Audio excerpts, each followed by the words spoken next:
Hey guys, it's Sandra from Conversion Minded, and today we're talking about list building. We had a lot of questions about list building this week, so I thought let's do a couple videos on list building because I think we can all stand to benefits from the best practices moving forward.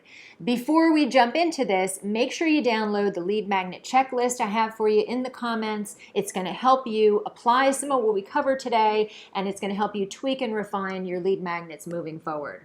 Now, before we dive into this, I want to say that part of really hitting your stride when it comes to creating lead magnets, it's all about getting to know your audience more. So if you're not really, hitting your sweet spot yet, don't worry about it. Just keep at it because you're going to. You're going to hit a stride the more of these that you do. Some of this is the law of no's. Once you get through no, no, no, no, no, all of a sudden you're going to get yes, yes, yes. Now I know that might not be what you want to hear, but I think there's a reality to it. It certainly was a reality for me, and I'm thinking there likely will be for you too. The odds that you're going to hit it out of the park on the first or second lead magnet, I don't know. I think they're kind of slim.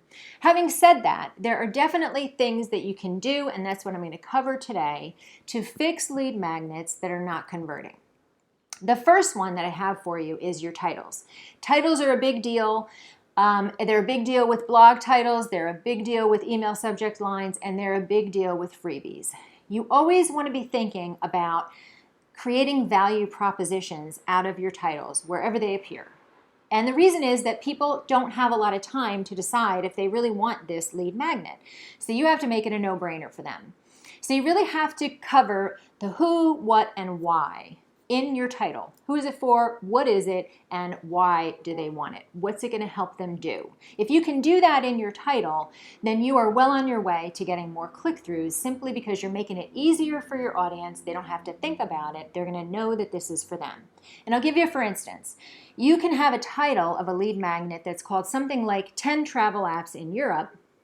And that's kind of like, okay, but as the reader, I feel like I have to think about that. And I have to wonder, is that really for me? What's that about? I don't really understand why I'm clicking on that, right? But if you change that to 10 travel apps for a super simple itinerary, all of a sudden I'm like, yes, I want a simple itinerary. I want it to be simple. I want an easy trip, and you're going to help me do that. I'm going to click on it. So those little subtle changes can be all the difference in the world in terms of getting click-throughs.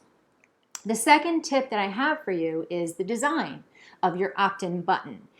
It was mentioned yesterday that maybe these aren't standing out enough, and I think there's a lot of merit to that. You want your opt-in to jump out and be unmissable. So whether you have a freebie that's up at the top of your website in your header section or in your footer, you want that to be very strong and something that people cannot miss, no way, no how. Okay? And when it's in your blog post as a content upgrade, the same thing. You want to look at the secondary images that you're using in your blog post, which you should be, and make sure that this is contrasting it. It's really jumping out and that people can't miss it. I like to make my buttons, my upgrade buttons, in my blog post the same width as the content section itself so that it's right in line and you can't miss it. And I like to use a contrast color so that it really stands out. You want it to stand out from all of the other elements on that page.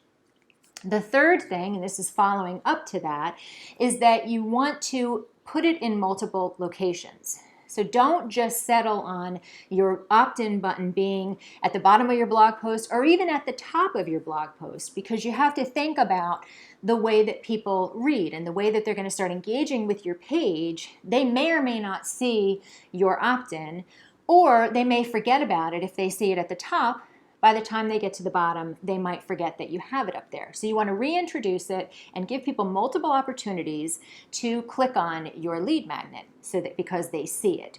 The same thing when you have your freebies outside of a blog post. You want to show them in the sidebar, up in the top as maybe a hello bar, up in the header area, in the footer, as many places as you can place them, especially for those ones that you really want to get signups, the ones that you really want to be visible to people. Make sure that you multiply the number of locations that they're in.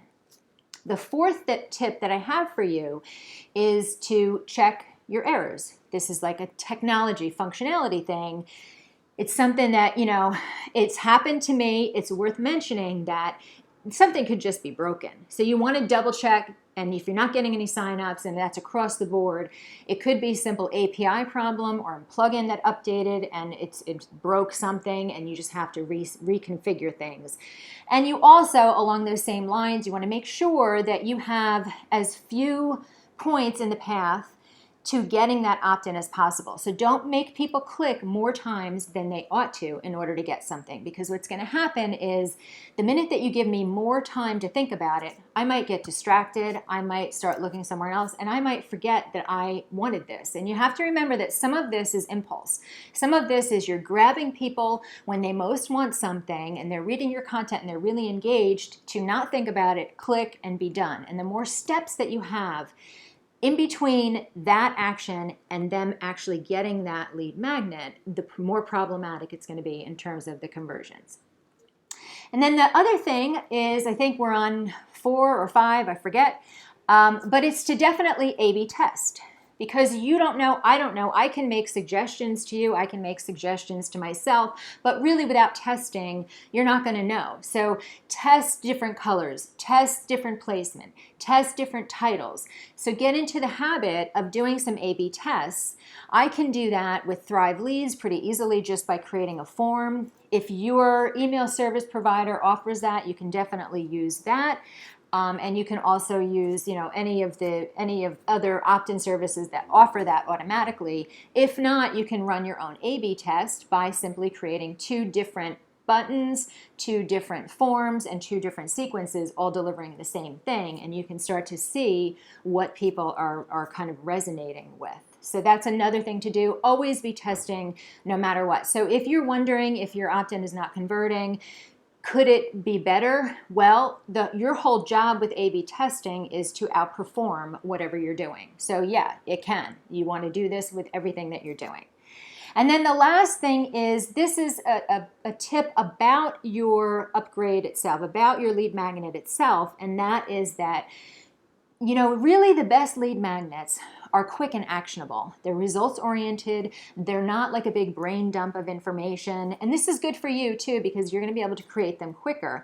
But think about your audience. They don't really want to sit there and kind of become immersed in a lot of heavy reading, right? They don't want to feel like it's a lot of work. So make it easy for them. Really simplify this lead magnet and help them get quick results, and that's going to translate when they're looking at it visually. They're going to be able to see that. When you describe it, it's going to seem a lot simpler.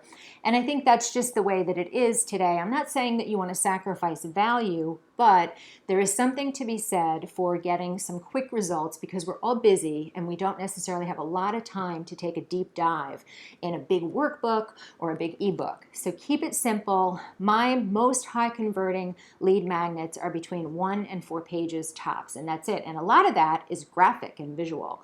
So keep that in mind. And I think that rounds out my tips to help you fix lead magnets that are underperforming. Don't forget to download the lead magnet checklist. It's going to give you reminders of everything we covered today. And I'm going to cover list building again next week before we dive into visibility and traffic the following weeks.